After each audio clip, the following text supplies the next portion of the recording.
Мен бала кезде жүргөн политиктер азыр деле жүрөт.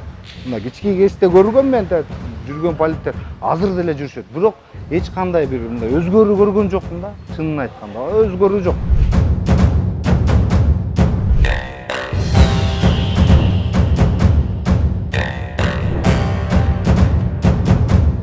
Таанышып алыңыз. Сиз көрүп турган спортчу мырза Жумгалдын кулуну Талант Жекшенов. 1999 жылдан бери спорт чөйрөсүндө жүргөн Талант мырза дүйнөлүк чемпионаттарда бир канча жолу Кыргызстандын намысын коргоп келген. 91-жылдан баштап 2008-ге чейин ушу профессиональный спортто жүрдүм, активный спортто. Бүгүнкү күнү спорт күрөш тармагында маселелер өтө көп да. Только күрөштө бүт эле Кыргыз Республикасындагы олимпийский вид спорттордо өтө көп маселе. Ошону эми анын баарын биз толук чечип берет деп күтпөй, өзүбүз дагы ошого кирип, ошо жерге жардам кылалы деген оюбуз бар да.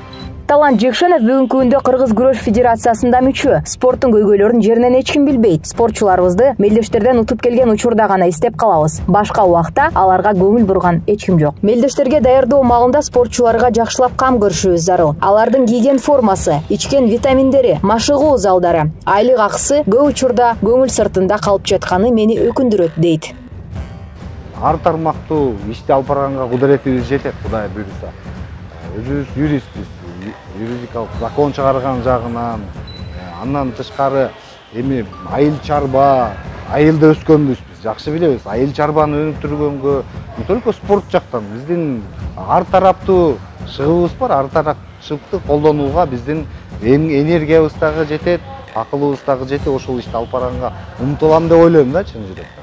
Каарманыбыз өз сөзүндө профессионалдуу спорт бул акылды, ой жүгүртүүнү, сергектикти талап кылат. Өмүрүн спортко арнаган адамдар тартиптүү, акылдуу, ыймандуу болушат. Мен дагы өз өлкөмдүн бычакка сап кыз-жигиттери менен бирге спорт тармагын эле эмес, жалпы Кыргызстанды көтөрүү үчүн жогорку кеңешке аттандым. Анткени жаңы жүздөр бул өлкөнүн көйгөйүнө болгон сергек көз караш менен келет деп билем, дейт.